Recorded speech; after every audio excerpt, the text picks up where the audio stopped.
दोस्तों नमस्कार। दोस्तों, डेमोक्रेसी कोई आसमान में उड़ती हुई चिड़िया नहीं है जिसे अगर आप दूर से देखें तो पहचान ना पाएं और जब वो नजदीक आ जाए तो आप जान पाएं कि हाँ, ये चिड़िया है। दरअसल डेमोक्रेसी का मतलब तो किसी भी देश के लिए यही होता है कि वह देश के किसी भी हिस्से में रह रहा हो, दिल्ली से चाहे जितनी दूर हो, यानी राजधानी से जितनी दूर हो, सत्ताधारियों से जितनी दूर हो, लेकिन गवर्नेंस के जरिए उसके भीतर यह एहसास आ जाए कि हां, लोकतंत्र है, डेमोक्रेसी है। डेमोक्रेसी का मतलब चुनाव नहीं होता है। डेमोक्रेसी का मतलब सिर्फ वोट डालना नहीं होता है। डेमोक्रेसी का मतलब तो उस चुनाव के बाद की उन परिस्थितियों को बनाना होता है जिसके बाद वाकई व्यक्ति महसूस कर सके कि सत्ता में बैठे हुए लोगों के कोई ना कोई सरोकार उनके साथ जुड़े हुए हैं।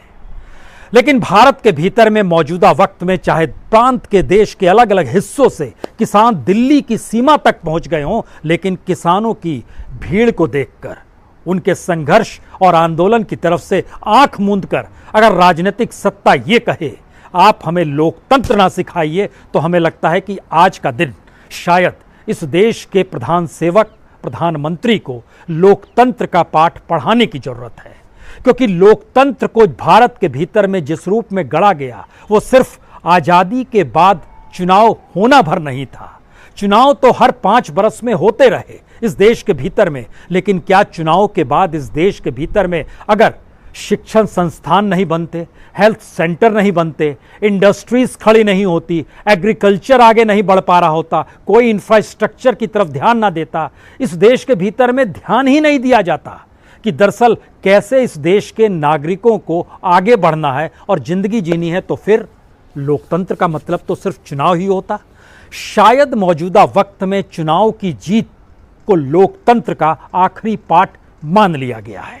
शायद इस देश के भीतर में चुनाव कराना ही लोकतंत्र मान लिया गया है और देश में जनता या नागरिक अगर एक वोट डाल दे तो इस बात का एहसास उस नागरिक को कराने की स्थिति में मौजूदा सत्ता आ गई है कि लोकतंत्र यही है, इसके आगे पीछे मत देखो, इसके बाद जो भी राजनीतिक सत्ता कहेगी और करेगी वही लोकतंत्र है।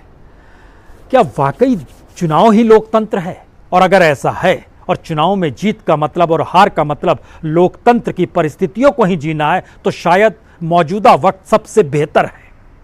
फिर यकीन जानिए, ऐसा प्रधानमंत्री इस देश में 1947 के बाद से हुआ ही नहीं है जिसने सिर्फ और सिर्फ चुनाव को जिया है, जिसके लिए सबसे महत्वपूर्ण चुनावी रैलियां होती हैं, चाहे वो किसी भी स्तर का चुनाव ना हो। इस देश के कैबिनेट मिनिस्टर्स तक उस चुनाव में अपने आप को झोंक देते हैं और कहते हैं कि लोकतंत्र तो यही है। क्या वाकई लोकतंत्र यही है?